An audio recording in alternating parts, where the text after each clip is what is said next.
Ese tipo es un crack.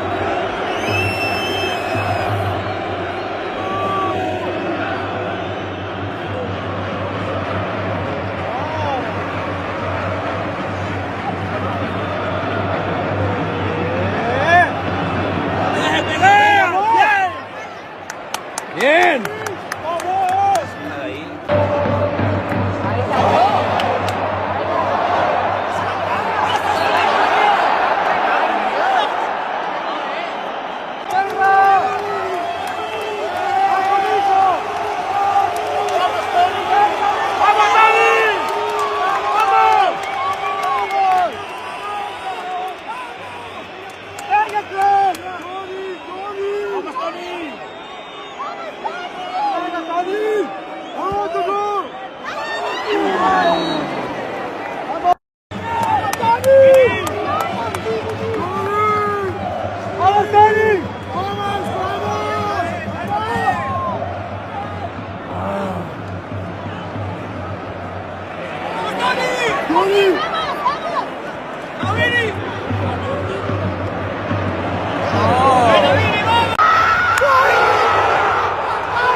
السلام عليكم ورحمة الله وبركاته، ورجعنا لكم في فيديو جديد من فيديوهاتنا. وإن شاء الله النهاردة هنتكلم عن أقوى فيتامين لازم يبقى موجود عندك. فيتامين ألف د 3 اهي. تروح عند عيادة بيطرية تقول له لو سمحت عاوز فيتامين ألف د 3 اهي، يكون مستورد، حاجة نظيفة تمام. وتجيب معاه أملاح معدنية، الاتنين مهمين جدا عندك. طبعا فيتامين ألف د 3 اهي مهم جدا للزغاليل والنوتشي والدكورة وبتاع، وهو المسؤول عن معدل تحويل الكالسيوم في الجسم. يعني لو انت عاوز قشرة البيض عندك تبقى قوية وكويسة وماسكة نفسيها، يبقى لازم فيتامين ألف د 3 اهي.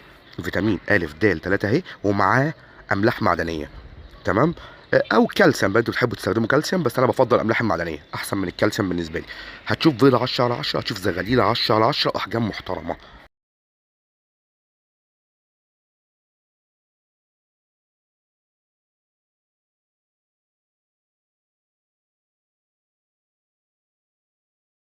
السلام عليكم ورحمه الله وبركاته، ورجعنا لكم في فيديو جديد من فيديوهاتنا. وان شاء الله النهارده هنتكلم عن طريقه شحن الحمام.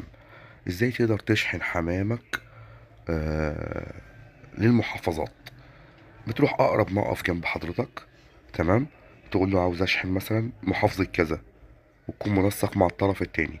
اهم شيء بقى من القصة دي كلها انك تختار كرتونة قوية تفرش فيها في الارضية قش رز، او تفرش كراتين تاني في الارض، بحيث ان ايه السوائل اللي بتنزل من الحمام ما تهريش الكرتونة من تحت، ده مهم جدا. وفتحات التهوية بقى زي ما انت شايف كده، فتحات التهوية تكون كتير تمام كده، عشان الحمام يقدر يتنفس